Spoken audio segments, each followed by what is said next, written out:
తాకట్టులో ఉన్న బంగారాన్ని విడిపించి ఆ రోజు ఆన్లైన్ రేటుకే మేము కొంటాం. Sharma gold company. నమస్తే, వెల్కమ్ టు సుమన్ టీవీ. నేను మీ యామ్ని. ప్రస్తుతం మనతో ఉన్నారు జ్యోతిష వాస్తు శాస్త్రంలో మొట్టమొదటిసారిగా పట్టా తీసుకున్న తొలి తెలుగు మహిళా పంచాంగకర్త, మహా ఉపాధ్యాయులు డాక్టర్ ఈడ్పుగంటి పద్మజారాణి గారు ఉన్నారు.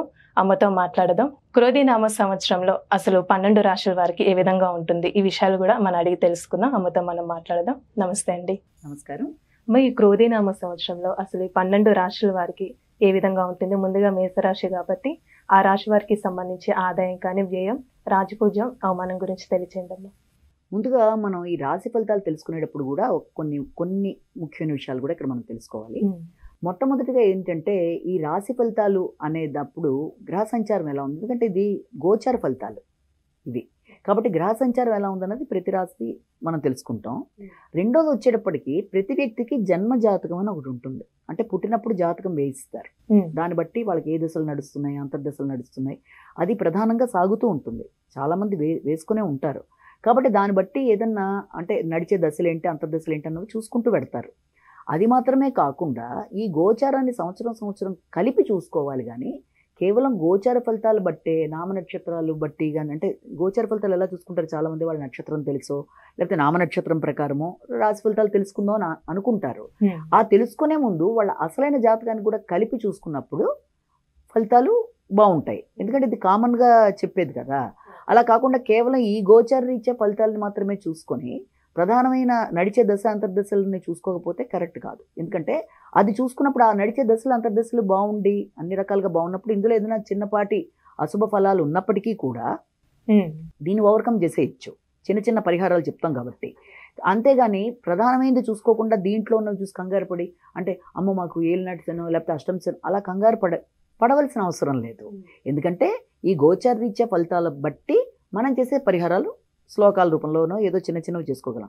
ప్రధానమైన జాతకంలో ఏ రకమైన సమస్య లేనప్పుడు దీని గురించి అంతగా చింతించకర్లా, ఏ రాశి వాళ్ళకైనా అన్నది కూడా ప్రధానంగా అందరూ గుర్తుపెట్టుకోవాలి. అంటే ఇదే కాదు, ప్రధానం వాళ్ళ జాతక చక్రాన్ని కూడా కలిపి చూసుకోవాలి. అప్పుడే దాని యొక్క ఫలితాలను మనం అన్వయించుకోవాలి అన్నది కూడా ఒకటి గుర్తుపెట్టుకోవాలి. మొట్టమొదట ఈ సంవత్సరం ఉగాది నుంచి మనకి మే 1 దాకా కూడా ఈ గురు భగవానుడు వచ్చేసి మనకి మేషరాశిలో ఉండడం జరుగుతుంది. అక్కడి నుంచి సంవత్సరాంతం వరకు, అంటే మే 1 నుంచి సంవత్సరం చివరి దాకా మనకి ఆయన వృషభ రాశిలో ప్రవేశించడం జరుగుతుంది. ఇదే కాకుండా శని భగవానుడిని తీసుకున్నట్లయితే వారు మనకి సంవత్సరం ప్రారంభం నుంచి సంవత్సరం చివరి దాకా కూడా ఈ యొక్క శని భగవానుడు మనకి కుంభంలో స్వక్షేత్రంలో ఉండడం జరుగుతుంది సంవత్సరం అంతా, అన్ని రాశుల వాళ్ళకు కూడా. అయితే దాంతోపాటుగా ఇక రాహుకేతువులు రెండు కూడా సంవత్సరం ప్రారంభం నుంచి ఇది కూడా సంవత్సరం చివరి దాకా, ఇది రాహు వచ్చి మీనరాశిలోనూ కేతు వచ్చి కన్యారాశిలోనూ ఉండడం జరుగుతుంది. ఇక మధ్యలో వక్రాలు ఇవి ఉన్నప్పటికీ కూడా ఈ 4 ప్రధానమైన గ్రహాలు బట్టి మనం గోచార ఫలితాలు ఎలా ఉన్నాయి, వీటికి సంబంధించి ఏమైనా ప్రత్యేక పరిహారాలు ఎవరికన్నా ఉన్నాయా, అంటే ప్రత్యేక పరిహారాలు అంటే ఏం లేదు, శ్లోకాలు పఠించడం ఏదైనా ఉన్నాయా అన్నది కూడా మనం ఇక్కడ తెలుసుకుంటాం. కాబట్టి ఇప్పుడు మొట్టమొదటిగా నువ్వు మేషరాశి గురించి అడిగావు. ఈ మేషరాశి గురించి తెలుసుకునేటప్పుడు ఆదాయ వ్యయాలు, రాజపూజ్య అవమానాలు తెలుసుకోబోతున్నాం.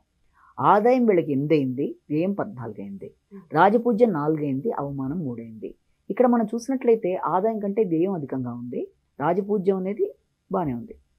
అయితే వీటిని మనం ఇది కూడా మనం కొంత సెట్ చేసుకోవచ్చు. అంటే ఏ రకంగా ఆదాయం కంటే వ్యయం అధికంగా ఉంది కాబట్టి ఎక్కువ శాతం అనవసర వ్యయాలకు వెళ్ళిపోకుండా వీలైనంత వరకు ఆ వ్యయాన్ని సద్వినియోగపరచుకోవడానికి స్థలాల రూపంలోనో లేకపోతే ఏదైనా గృహాల రూపంలోనో కొనుక్కోవడానికి, అవి కొనుక్కునేటప్పుడు కూడా ఇబ్బంది పడకుండా, అంటే దానికి సంబంధించి మనం ఇల్లు కొనుక్కోవాలనుకున్న వాళ్ళు చింతామణి గృహంతస్థ శ్రీమన్నగర నాయక శ్లోకాన్ని, అలాగే ఎవరన్నా ఇది కొనుక్కోవాలనుకుంటారు ఏదైనా స్థలాలు, దాంట్లో కూడా మోసాలకి చిరాకులకి లోను కాకుండా ఉండడానికి వరాహాయ ధరణుద్ధరకాయ త్రివిక్రమాయ మహానే శ్లోకాన్ని పఠించుకుని, అంటే ఒకసారి కాదు, దానికి సిస్టమేటిక్గా ప్రతిరోజు ఉదయం 5 to 6 మధ్య ఎప్పుడో అలా చేసుకొని ముందుకు గడక వెళ్ళినట్లయితే తప్పనిసరిగా నష్టపోకుండా ఆర్థిక ప్రయోజనాలతో వాళ్ళు ముందుకు వెళ్ళడానికి, ధనం సద్వినియోగపడడానికి అవకాశం ఉంటుంది.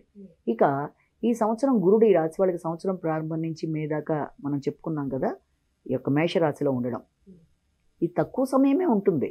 అయినప్పటికీ కొంత దానికి సంబంధించిన ఫలితాలు కనుక మనం చూసినట్లయితే శ్రమ అధికంగా ఉంటుంది, గౌరవం పెరుగుతుంది, అందరిలో వీళ్ళు పడ్డ శ్రమకి ప్రతిఫలం ఉంటుంది. ప్రతి వాళ్ళు కూడా వీళ్ళకి గౌరవించి వీళ్ళ మాటకి విలువ ఇచ్చినట్టుగా ఉండే సమయంగా భావించవచ్చు. అయితే దాంతోపాటుగా సంతానం అభివృద్ధి చెందడం జరుగుతుంది. సంతానంతో పాటుగా ఆలోచనలు బాగుంటాయి.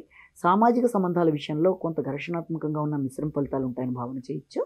అయితే తండ్రికి సంబంధించిన విషయాల్లో పెద్దల ఆశీర్వచనాలు ఇవన్నీ కూడా వీళ్ళకి అనుకూలతే సిద్ధిస్తుంది. ఎప్పుడిది మే 1 దాకా.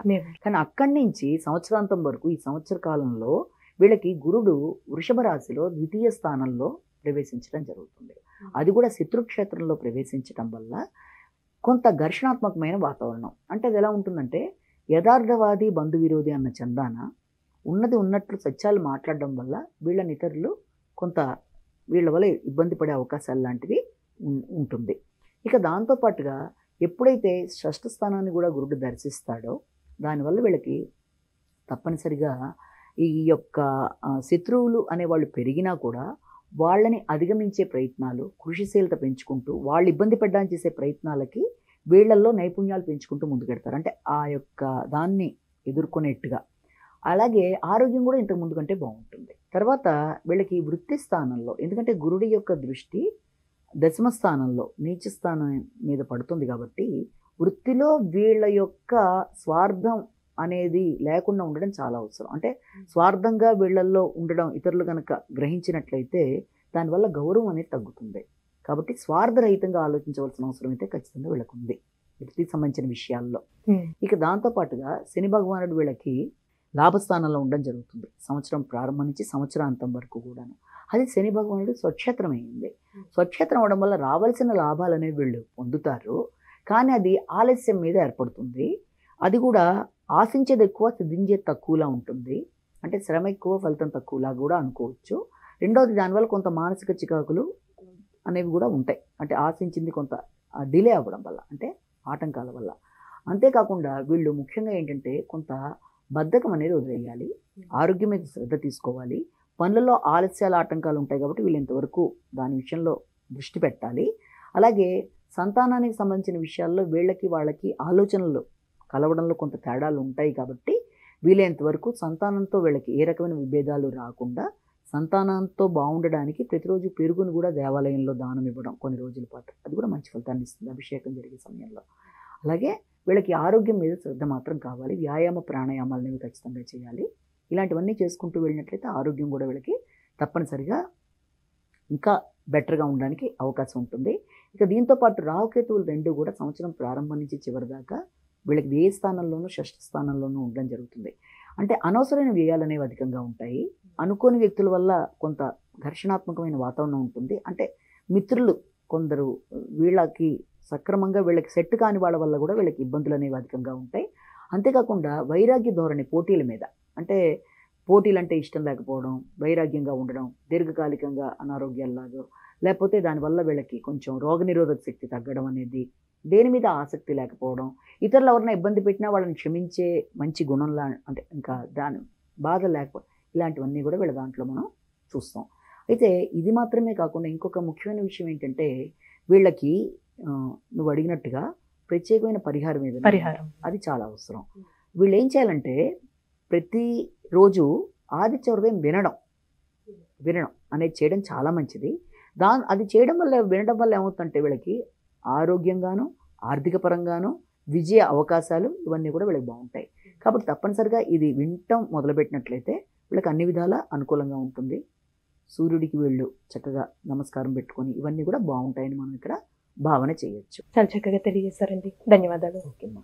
సుమన్ టీవీలో మీ పర్సనల్ అండ్ బిజినెస్ ప్రమోషన్స్ కోసం కింది నెంబర్కి కాంటాక్ట్ చేయండి.